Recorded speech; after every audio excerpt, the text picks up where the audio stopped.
I would like to begin with a poem in old-fashioned meter. Be good to us, and we'll be good to you. Hi guys, welcome to the Failure Blog. Today I'm just going to begin what's going to ultimately be an interesting development in my life.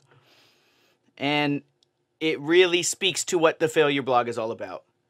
That through the power of social media, through the power of self-publishing tools, through the interwebs, that we live in a time where any person can achieve their goals and make money, make a name for themselves, and accomplish all the things that they dream of through social media, through the interwebs. So I'll just start at the beginning. This is a Facebook post that I posted on Facebook about a week ago. I'm just going to read it. 1. Trickle-down economics is a farce. It lowers the quality of life and does not do what it claims, which is increased freedom. I vehemently oppose anyone foolish enough to espouse trickle-down economics and criticize any non-historians who don't know what Reaganomics are, but tell me I don't have a right to an opinion because I do not engage in the purely ceremonial act of voting. My degree in political science affords me nothing. It's a matter of principle. 2. Lying is lying. It's a matter of fact. 3. I was raised to think that racism is not cool. It's a matter of respect. 4. Most importantly, it's hypocritical to ask a person to respect a leader's office when the leader themselves does not respect the office, its protocols, its checks and balances, its responsibilities, and its limitations. Respect begets respect. I have no mercy for the rude and disrespectful. Pleasantries and politeness, to some degree, is what separates us from the animals. Anything less is uncivilized. 5. Fuck Hillary Clinton. Don't miss my point. So, got some cool responses here, including this, "You mad, bro?" To which I replied, "I don't want your life," which is a wonderful quote from the film Varsity Blues. So I made this Facebook post. Someone shared it. A couple people shared it. It got shared with them, with other people who shared it, and eventually it came across the hands of a individual currently running for city council in the city of Cambridge, right across the water from East Boston. This individual reached out to me, and it happened very quickly. I am now the campaign manager for a city council campaign, all because of this Facebook post, which I just was expressing myself when I wrote it. I didn't do it to make money. I did it to express myself. And now I am Norman from The Wire. Jesus Christ. Slick apologizes for the short con, and in the next breath he's setting us up for the long one. He and Barella Thick as thieves. And do we know what the long con is? At least we know he's running one. She.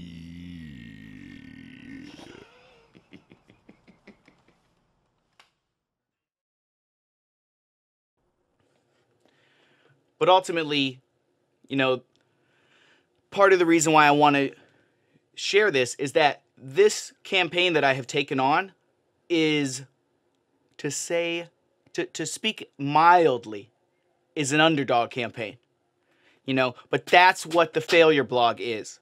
Michael Jordan was not born knowing how to play basketball, right? The old story about him being cut from the team in 9th grade. The point is that the only way that I personally have found to get good at things is by hitting my head on things, bumping, having to reevaluate, and going back in. So I welcomed this challenge. I was like, yeah, I'll take this on. Absolutely. Now, I'm going to give you guys a little bit of information about what I've taken on.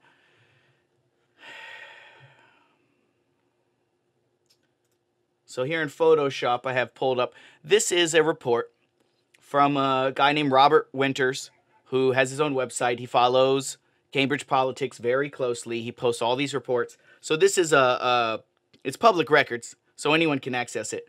But it has all the candidates, which I have blocked out the candidates' names over here with this big purple block. And then this is the, when you have a political treasury, anytime you're running for a public office like this, you have to disclose, you have to have a bank account, and everything to do with your campaign has to be through that bank account, which is automatically populated into reports that are accessible to the public. So transparency is a must. It's a requirement. So you'll notice on this report, it has a lot of numbers. I'm not going to zoom in too much, but balance is this field right here. Whoops. Anyways, you'll notice this color red. This is the candidate this is my candidate. You'll notice this red color depicting that the balance has a amount less than 0. That is a negative amount. I'll just read some of the amounts that we can find as we move into these other candidates. This candidate's ending balance as of May 19th, $19,962.65. Candidate X, $82,000, $499.82. So we're looking at a mountain. We're outmatched, you know, and I took it on willingly. I have nothing to lose. I have nothing to lose in this battle and everything to gain. So I took it on. So working with the candidates, I'll just say some pros and cons that have stood out to me already. Pro, the candidate is a sincere person who genuinely wants to help people and who cares deeply about the city of Cambridge on an emotional level. Con, my candidate, how should I say this? He doesn't have an entrepreneurial mind. Not to say that you can't run for public office if you have been in a W-2 environment where you make money from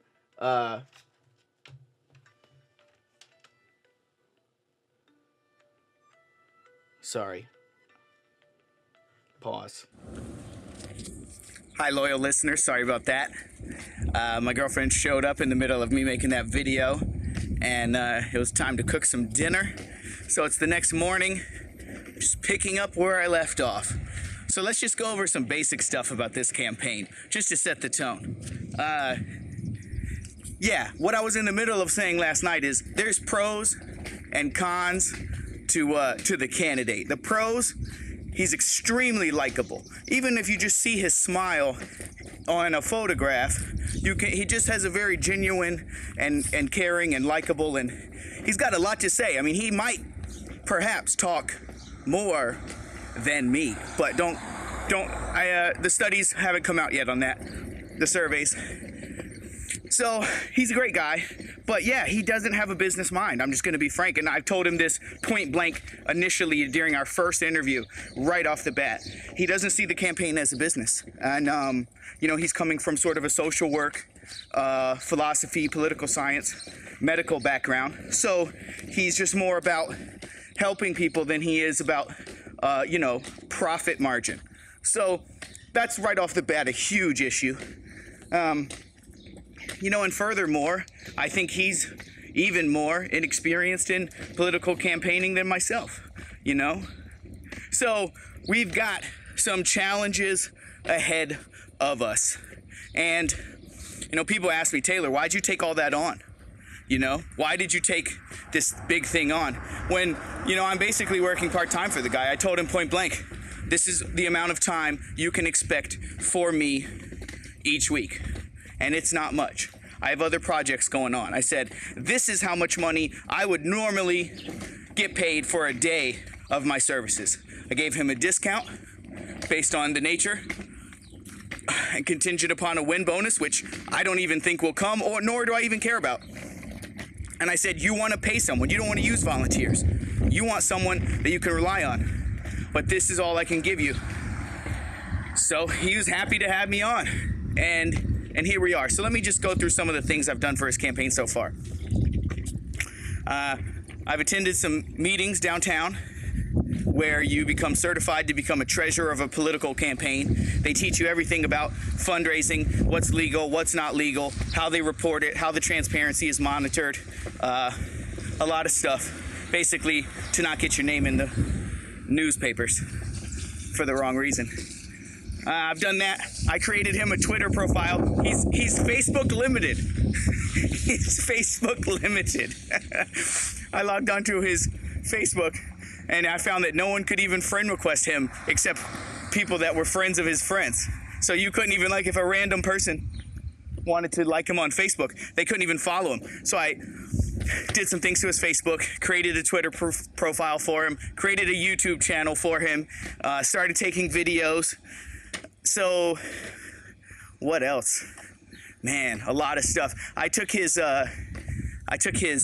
thought processes, the things that he ultimately wants to campaign on, and I had to boil them down into values and basically process them in a way that, we can bring a volunteer on and they can speak to somebody for 30 seconds to a minute, maybe 2 minutes, and have determined, basically have already found out who that person they're talking to is, if they could be a supporter of their campaign, and clearly articulated those ideas, almost like a script for volunteers. Yeah, so I did that. I've created a lot of designs for him, using Photoshop and stuff like that. And so, yeah, that's basically the check-in for where we are at right now. Ground zero. I, myself, am walking to the subway, for all you others out there, you others. And I'm headed to Mohegan Sun Casino to go to the Weekend concert. So, have a team meeting on Monday. I'm gonna have a ton of things to report on Monday to the Journal. For now, over and out. Jeez! This tune they're on fire. Jeez! You don't know.